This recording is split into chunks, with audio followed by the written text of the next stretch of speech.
All right, let's look at the position, velocity, acceleration, and jerk. All right, let's say P of t is a position function. Since velocity is a rate of change of position, so if you take the derivative of P of t with respect to time, then you get velocity here, right? And since the acceleration is a rate of change of velocity, so if you take the derivative of velocity, you will get the acceleration, right? And jerk is the rate of change of acceleration, so we take another derivative with respect to time to get to jerk, right?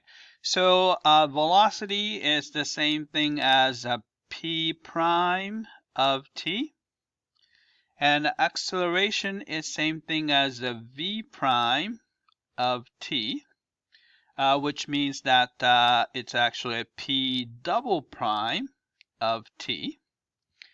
Then jerk is derivative of acceleration, so a prime of t, and which is the same thing as v double prime of t, which is the same thing as p triple prime of t, right? So we can use derivative to relate all these four concepts, right? So let's look at this following example. All right, let's say you have a ball or something at the top of the building, which is h0 feet high, and the ball is shot upward with the initial velocity v0 feet per second. As you can see that the ball is going to go up and then gradually slows down and eventually stops and then comes back down, right? So let's look at the position function for that ball.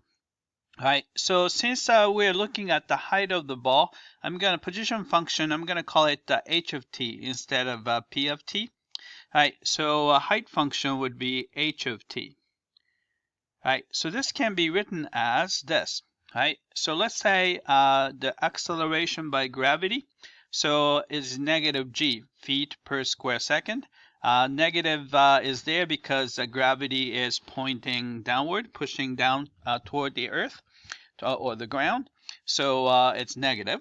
So the position function can be written as negative 1/2 g t squared plus initial velocity times t plus initial height h0.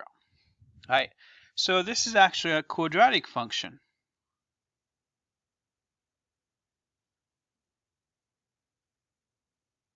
Function of t, right? So once you know the position function, all you have to do is to go to the velocity. All you have to do is you can just take the derivative with respect to t.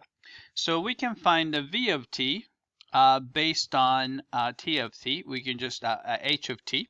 We can just take the derivative. So you can see that it's going to be negative g t plus initial velocity v0, right? Which is the linear function,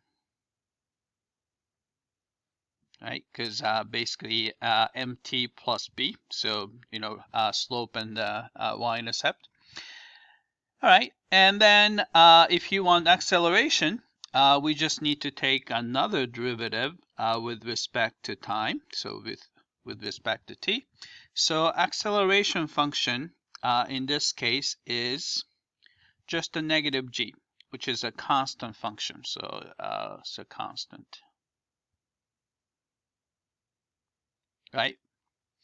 And then since acceleration is constant, if you take the derivative, the jerk is actually going to be 0, right? So jerk is a constant function, but it's 0. So maybe I'll just say j of t is just happen to be 0 because negative g is just a constant, right? All right, so this is another constant function, but it's a 0 function, right? So that is jerk. All right, so you can relate position, velocity, acceleration, and jerk by simply taking a derivative. So derivative of the position is velocity, derivative of velocity is acceleration, and the derivative of acceleration is jerk. Right? Jerk doesn't happen very often, but position, velocity, acceleration show up all the time. So make sure that we understand the relationship between position, velocity, and acceleration. All right, that's it. I hope that this was clear.